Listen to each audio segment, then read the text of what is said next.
Тэгээд одоо энэ бичигмээр энийгээ бол харин өөрөө бол их хүчин зүтгэсэн шавнарынхаа хамт энээр бол ариун ном орчуулсан да. Ихэнх нь орчуулгын зохиол. Тод үчгэрийн одоо дурсгал бол яг Монгол хэм бол уул усны сан тахилгын судрууд бий дөрвөн овшондайж энэ одоо тууж гэж бий тийм үү? За тэр бол яг тод үчгээр өссөн уран зохиол байдаг. За Монгол үчгээс нь эргүүлээ тод руу оруулсан зохиол зөндөө байдаг. Одоо өнчгүүдсэн шиштрийг хүртэл тод үчгээр одоо буулгачихсан. Монголоос тод руу. Монголоос. Зарим орчуулга нь Монгол орчуулгын шууд тод болгосон. Болон тооны намтрыг бол Монгол үчгээс нь тод руу буулгасан байдаг. Тэгэхээр ийм энэ бол нэлээд ариун номыг хулсан үзгээр бичсэн харин баралж байсан юм байна. Энд сүүлийн үе Шинжааны одоо эрдэмт гээд Бээжингийн төвийн үндэсний нэг эрдэмтэн одоо энэ тод үчгийн дурсгалыг бол уйггүй Шинжаанаас цуглуулж маш ариун ном цуглуулж тэгээд бас баралж байсан байна. Тод үчгээр. Одоо баралсан номын дурсгалаас алдаж байна.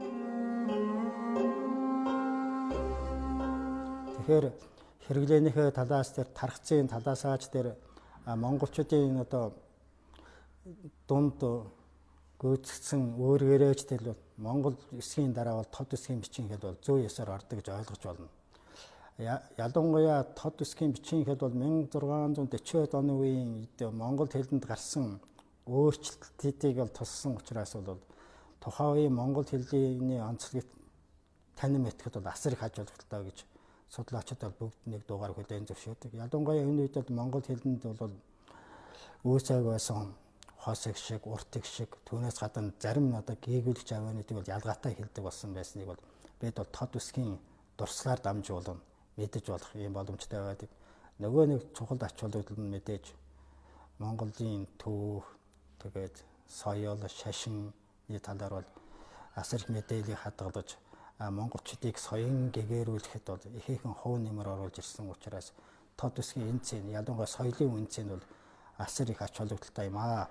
Ийм учраас тод үсгийн бичин хэлийг судлах, хамгаалах, тод үсгээр үжигсэн дурсгалыг бол цуглуулах, шинэ ухааны эргэлтэнд оруулах талаар бол ихээхэн анхаарах ёстой зүйлийн нэг гэж манай судлаачид бол бүгд нэг дугаар хүлээн зөвшөөрдөг юм.